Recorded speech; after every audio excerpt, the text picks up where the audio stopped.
Welcome back. We have some good eats ahead of today's national championship football game between Georgia and Alabama. Yes, an all-SEC matchup. Coaches Nick Saban and Kirby Smart. Interesting story. Smart spent 11 years under Saban at Alabama. So a real matchup there tonight. And before the game, we want to get some advice about what to serve as you're watching this great game unfold. Marlon Shotlin from UrbanBlissLife.com joins us with her favorite pairings, beer. Imagine that, drinking that at a football Imagine game. that, Yeah, yes. some of the foods that go along with it. This looks fantastic. It does. What do you have first for us here? So first, well, I like to say when people are thinking about pairing beer with food, think about it similar to wine, right? You've got your light beers, just like you have your white wines. All right. You have your medium-bodied beers, and then you have your dark beers. So what I have today these are some of the typical tailgating, football party food that you would have here. So we've got some guacamole and some tortilla chips. So something super light, refreshing to start you off with, along with some caprese bites, which Tracy, I know you enjoy one of my those. favorites.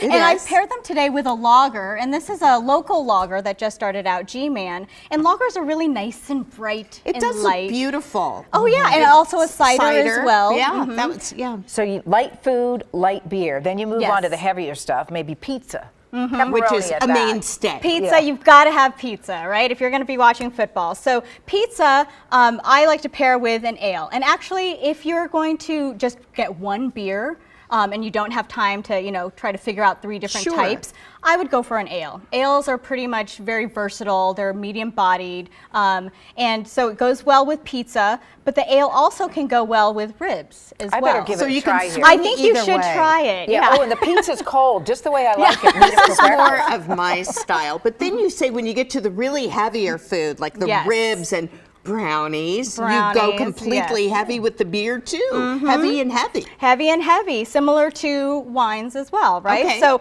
I've got a stout and a porter here, which I've got with some really rich, chocolatey, decadent brownies, which you have to have something a little sweet, right? But also, if let's say that you're smoking ribs, and they're Okay. going to be in that smoker for hours, and they're going to be super rich and really, really smoky, you're going to want to pair that actually with a stout or a porter as well, instead of an ale, because that'll hold up too. Sometimes these darker beers almost taste chocolatey to me. Well, the beer itself can be your dessert. Right. But when you pair it with chocolate, it's like a double whammy. Right? Fantastic. Exactly. This is my favorite. Well, I'm getting the idea, Marlon, that you're a Georgia fan here with the color scheme. Or Well, was that happenstance? that is happenstance. Okay. Yeah.